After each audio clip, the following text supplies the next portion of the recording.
Hello, P-CCS. Today is Wednesday, January 11th, 2023. This is Nick Brandon, Executive Director of Communications and Marketing, and you're tuned in to this week's LPT 3 podcast. Thanks for listening. Let's get to this week's news. We begin this first LPT 3 of 2023 by spotlighting a pair of events that will celebrate the life and legacy of Dr. Martin Luther King Jr. and reinforce Dr. King's work to create a more beloved community. P-CCS is so proud to team up with Canton Township for the It Starts With Me MLK Day Celebration in the Cherry Hill Village Theater.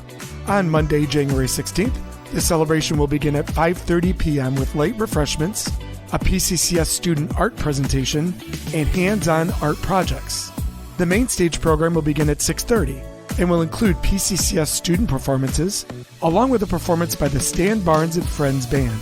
It will also feature remarks from P-CCS Superintendent Dr. Merritt and various community leaders. This free event is open to all members of our community.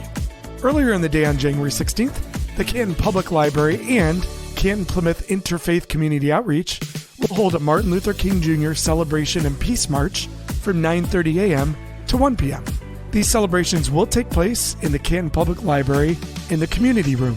The event will include a screening of the Children's March movie, readings, a sign making, service project, and a peace march that begins at 1 p.m. Guests are being asked to bring new children's scarves, hats, underwear, or socks for donation to local shelters. And as we return from the holiday recess, we want to make sure families are aware of the new Wayne County Health Department recommendations regarding mask wearing in schools. New information released by health department officials recommends that all individuals in K-12 school settings wear a mask during the 2-week period when schools restart after holiday break.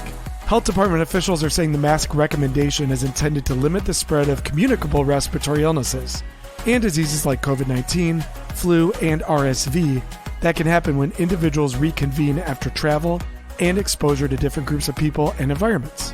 It is important to note that at this time, the health department's advisory is a recommendation, not a requirement. More information is available on the official P-CCS website at pccsk12.com. And finally, we end this week's podcast with a reminder that nominations are now open for beneficiary families for the 2023 SJ5K Charity Run and Walk. The annual event on the PCEP campus has raised hundreds of thousands of dollars for individuals or families in the community dealing with unforeseen life-altering circumstances. The deadline to nominate a family is Sunday, January 15th, and nominations can be made by visiting the race website at sj5k.org. And that'll do it for this week's news. Thanks for listening, and thank you so much for your continued support of Plymouth Canton Community Schools, where all students learn, prepare, and thrive.